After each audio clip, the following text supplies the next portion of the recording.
How's everybody doing? My name is Mike, and we got Mr.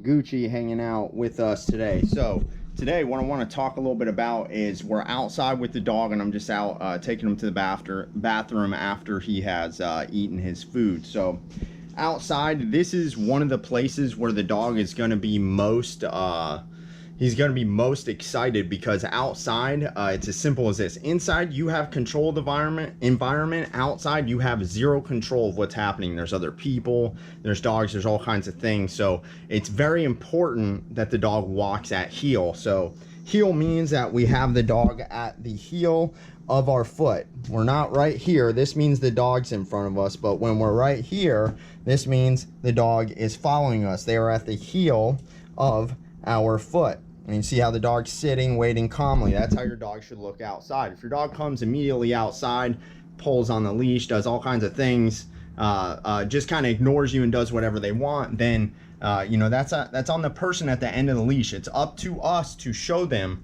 what we want and how they're supposed to do it. That's why from the very first day you saw how I taught this dog to listen to the leash. So now you can see we have a dog that will now relax and kind of sit on the leash with it loose like this. Good job, good boy, Gucci. So I'm rewarding him for sitting and relaxing and having the leash nice and loose like that. So there's going to be some rules for the dogs when we're walking outside.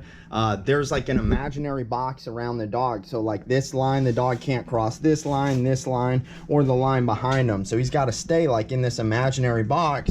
As I move, he's got to stay in that box. If he doesn't, I'm going to correct him. So if the dog looks behind him and stops walking, I'm going to correct the dog so that we can keep walking. The idea is that this small dog, or even a large dog, is not allowed to control the walk or control where we go in any way, shape, or form. If you let the dog stare at something, their body will go in that direction. So if the dog looks this way, they're going to turn their body and start to go in that direction. You know, if the dog looks too long, they're going to focus, they're going to bark at another dog. It's actually rude if the dogs stare at each other too long. So it's up to you to keep your dog's head facing forward, and we do that with the leash. If the dog looks left or right, we correct them with the leash and make sure they're facing forward with us. So the heel command is how you get your dog to move. Good boy, because he went and laid down. Good job, buddy.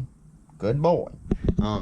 So the heel command is how you get your dog to move. That's the word you use to signal to your dog that we're about to move. When you say the word heel, you start to move. You don't say heel and then look at the dog. You say heel and start walking. The idea is that you're in charge of everything, and the only way for the dog to feel comfortable is for you to take charge and show the dog exactly how you want it done. So like I said, the dog cannot go ahead of us, and if the dog tries to go ahead of me or tries to hang back too much, I will correct the dog before he has an opportunity to pass me or hang back too far. The idea is we correct the dog before they get out of position. That way we don't have to put them back into the position we need them in, because that's a lot more work. So the idea is correct them beforehand, before they get ahead of you, so that way you're not having to put them back, correct them, and then put them back in a position, and they're really not going to learn that way. So timing is very important, and the effectiveness of the correction is also very important. So I'm gonna go ahead and show you guys what that looks like.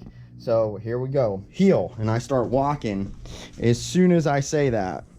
And now if the dog goes to get ahead of me at all, see if I go to stop. Good boy, good job, heel. And that's just because he's been doing a lot of work with me. You know, the more you do this with the dog, the more they understand. So even with him jogging like that, I can kind of slow him down just by giving him a small correction. Good job, buddy. And every time you come outside with your dog, this is how it has to be. You know, the dog, you have to have the ability to have the dog walk by your side, and the dog starts to go ahead of you. You should have the ability to slow the dog down or speed the dog up, and they should have the ability to listen to the leash.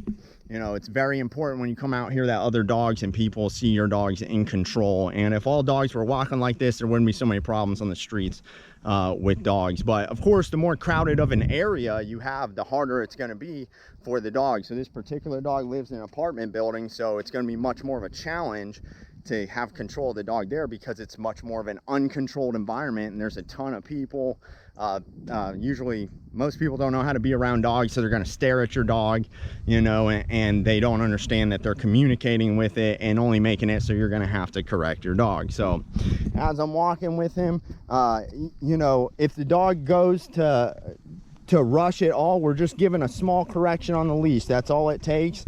But the timing is very important. If you don't time it right, then the dog's not going to understand what you're trying to communicate. So timing with the leash and the effectiveness. But as you can see, he's walking really well. So just because we practice this in the house, outside the house, he's doing a really good job. And that's what practice is going to get you, is a dog that behaves well.